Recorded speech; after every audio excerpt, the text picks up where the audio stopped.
to share with you a little piece of trivia. And this is only for this service. If you remember it, fine. It might come in handy for a Jeopardy game at some point in time. Otherwise, you forget it after this morning's message. But this is the trivia. A.J. Cronin was not only a novelist, but he was also a physician.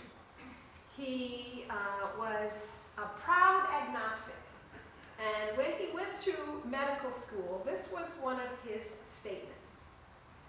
When I thought of God, it was with a superior smile, indicative of scorn for such an outworn myth. That was what he wrote, again, as a med student. But then everything changed. So, that's it. A.J. Where in the world is Jesus? That question has been asked since Jesus was born. You remember it was one of the earliest questions asked by the wise men when they were hunting for the baby. And so here they make the trek. They get all the way to Jerusalem, all the way to the palace, all the way to Herod, and they say, "Where is the child born to be the king of the Jews? Where is Jesus?" But that question doesn't go away. You remember when Jesus was 12 years old, his parents took him to the temple, and he was talking to the priests and engrossed in conversation. And then Merriam and Joseph had this nightmare that all parents experience when they can't find their kids.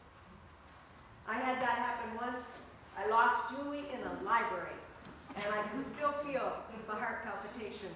Where is she? A very, very frightening feeling. For Mary and Joseph, they had such a large family. They thought, well, it's with the aunts or the uncles, and surprise, not. So what happened was 3 days later, they thought to return to the temple and found him. 3 days. And so all those 3 days, can you imagine how many times they would have asked God, where in the world is Jesus? That question didn't go away when Jesus was in his active ministry, when Mary and Martha were waiting for him because Lazarus was dying. They knew he and he alone could bring him to life, and he wasn't anywhere around. And their question was the same. Where in the world is Jesus? That question didn't even subside after Jesus died. You remember Mary Magdalene going to the tomb. She couldn't even find his corpse. Where in the world is Jesus? And all these many, many years later, that question still has not gone away. It hasn't gone away for the woman who sits in the third pew, left-hand side of the church. And all her life long, she's gone to church and she's found Jesus right there. Every single week, she's come to worship. But now that church is closed. And she can't sit in that pew. And she can't find Jesus there. And so she's asking, where in the world is Jesus? It's not only that woman. We know the stories of the churches closing. We know all of that. We know there are many, many people who right now at this stage of lives in their faith are asking that age-old question, where in the world is Jesus? It was several years ago that Dr. Spencer Johnson, who wrote the book, Who Moved My Cheese, talks about this subject of change. And in my mind, this is a parable that Jesus could have told, and you will see it enacted now.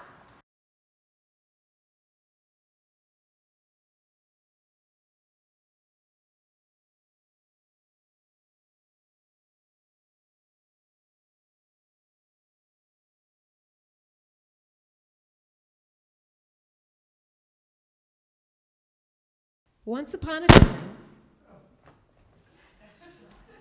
There lived 2 mice.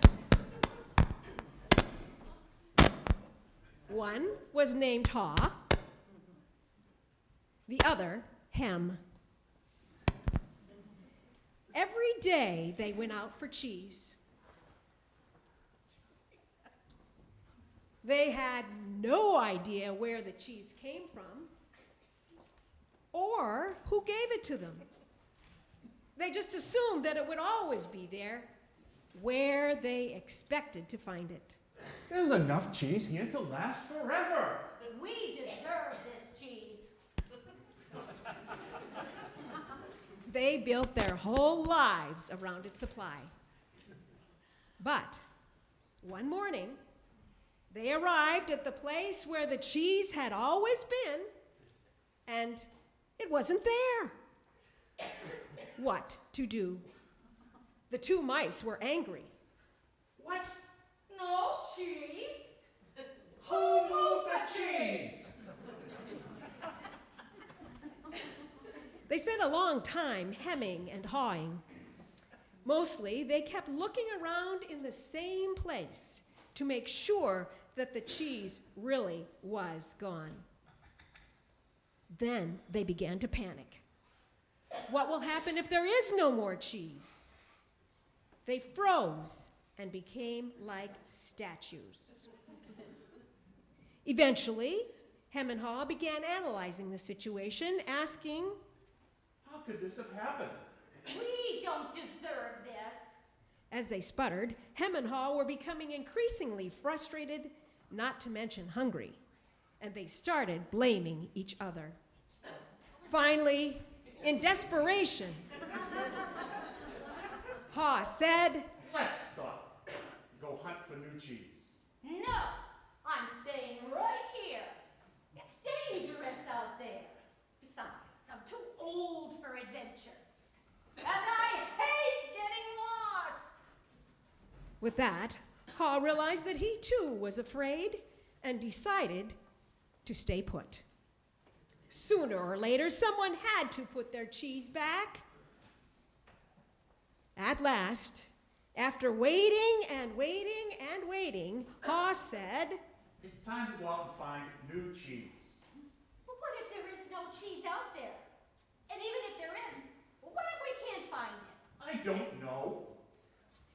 There was a long silence until Haw suddenly said, Okay.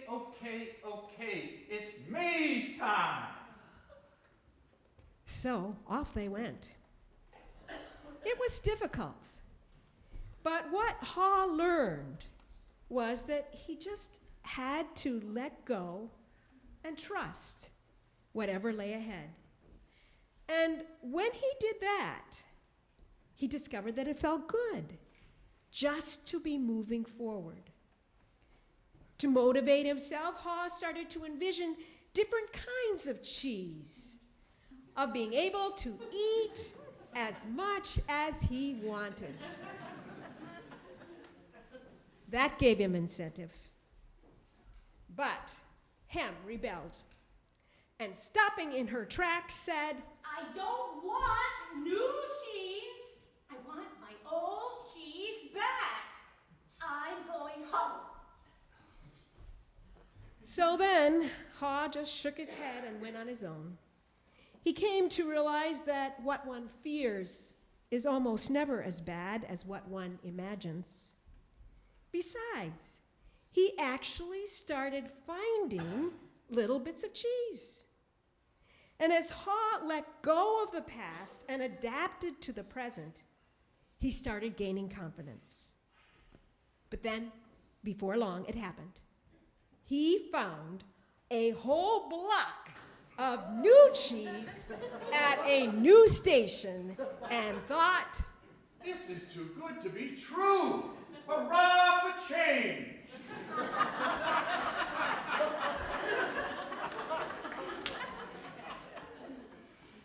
he came to conclude that there generally is new cheese out there wherever you are, whether you recognize it or not. But you have to go past your fear and decide to enjoy the adventure.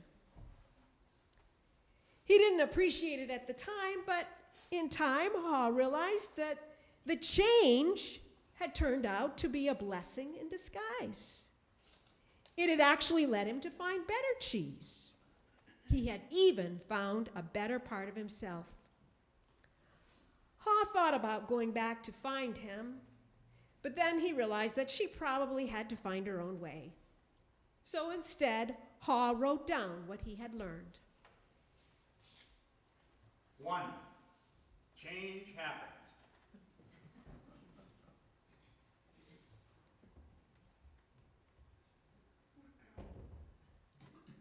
Someone is going to keep moving the cheese.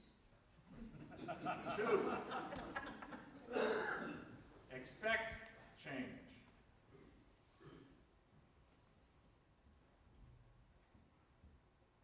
Anticipate the cheese will be moved. And 3. Change. Move with the cheese. Then, all of a sudden, Haw heard what he thought sounded like a noise. Someone was coming. Could it be?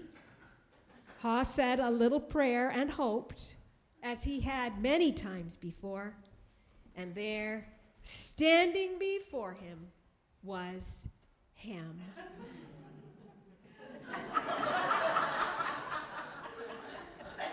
A.J. Cronin, remember?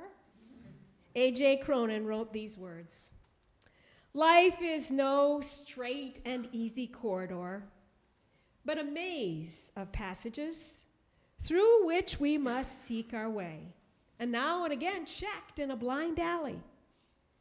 But always, if we have faith, God will open a door for us, not perhaps one that we ourselves would ever have thought of, but one that will ultimately prove good for us.